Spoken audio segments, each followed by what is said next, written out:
Allez, un autre, un petit dernier.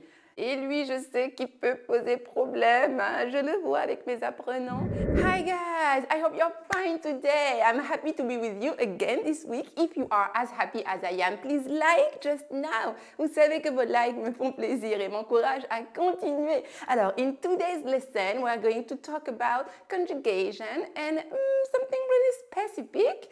Dans la leçon du jour, nous allons parler conjugaison. Vous m'avez inspiré cette thématique parce que il y a dans la vidéo d'il y a 2 semaines, je pense, c'est la vidéo être témoin d'une scène détonnante. L'un de vous a laissé un commentaire parce qu'il avait du mal à comprendre l'une des phrases que j'avais utilisées. D'ailleurs, il se reconnaîtra à propos du continu. Et également, j'ai vu parmi mes apprenants de mon programme intensif, alors la semaine dernière, on a eu beaucoup d'entrées, beaucoup de nouveaux apprenants qui ont enfin décidé de prendre leur vie en main et de réussir enfin à maîtriser l'anglais une bonne fois pour toutes pour pouvoir évoluer professionnellement ou bien être à l'aise lors des voyages ou alors avec des amis, de la famille anglophone. Donc bravo à eux. D'ailleurs, si vous voulez des informations pour pouvoir intégrer mon programme intensif, toutes les informations sont dans la description, sous cette vidéo. Vous n'avez pas d'excuses. Pour nous joindre, c'est assez simple. Alors maintenant, place à la leçon. As I told you, I know that you are sometimes struggling with this conjugation.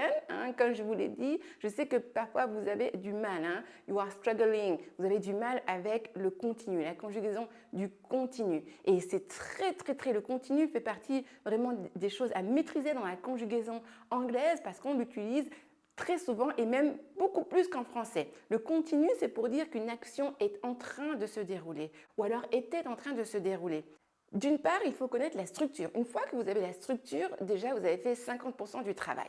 Ensuite, il faut savoir que le continu peut s'utiliser avec tous les principaux temps en anglais. Mais là, on va vraiment se focaliser sur le cœur des temps vraiment qu'on utilise tout le temps au continu.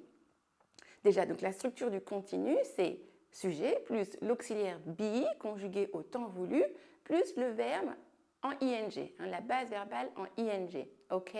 C'est la même qu'en français, quasiment. Le continu en français, c'est l'équivalent de notre être en train de.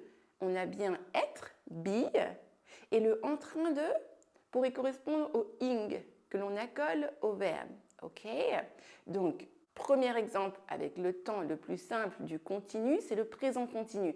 Par exemple, I am reading. Je suis en train de lire. I am, puisque c'est du présent. Donc, on conjugue être au présent, be, donc ça nous donne I am, et la base verbale en ing, reading. OK? Elle est en train de lire. She is reading. Ils sont en train de lire. They are reading. Oui, j'ai acheté 2 nouveaux livres hier. D'ailleurs, je ferai des petits posts sur Facebook et sur Instagram pour ceux qui veulent en savoir plus sur ces 2 super livres. Je suis trop contente. So, ça c'est le présent continu, ok? Maintenant, le prétérit continu. L'action est terminée, révolue, mais on parle d'une action qui était en cours, qui était en train de se faire. On garde l'exemple de la lecture. J'étais en train de lire. Là, c'est du prétérit, donc on va conjuguer be au prétérit, ce qui va nous donner I was, et le verbe en ing qui ne change pas, reading, ok? J'étais en train de lire, I was reading. Elle était en train de lire, she was reading. Ils étaient en train de lire, they were reading, ok? Et là où ça avait été difficile pour l'un de vous, lors de la fameuse vidéo, c'est quand le continu se fait avec le verbe avoir. Par exemple, ils sont en train de faire une pause, ok? Faire une pause, c'est to have a break. Et donc, si vous voulez dire ils sont en train de faire une pause, ils sont en pause, eh bien, ce sera they are having a break. On ne change pas. On a bien le sujet, they, l'auxiliaire être conjugué au présent, they are. Et comme le verbe, c'est le verbe avoir, eh bien, on le met en ing comme n'importe quel autre verbe. Ce qui nous donne they are having a break, ok? Si je veux dire je suis en train d'avoir une pause, je suis en train de faire une pause, I am having a break, ok? Elle est en train de faire une pause, she is having a break. Ok, j'espère que c'est clair cette fois-ci. Et pour vous tous, dernier temps très important, le futur. Dernier ou avant-dernier, le futur. Je serai en train de lire. I serait, donc on conjugue be au futur simple qui nous donne will be, I will be, et toujours le verbe en ing, reading, ok? Je lirai ou je serai en train de lire, I will be reading.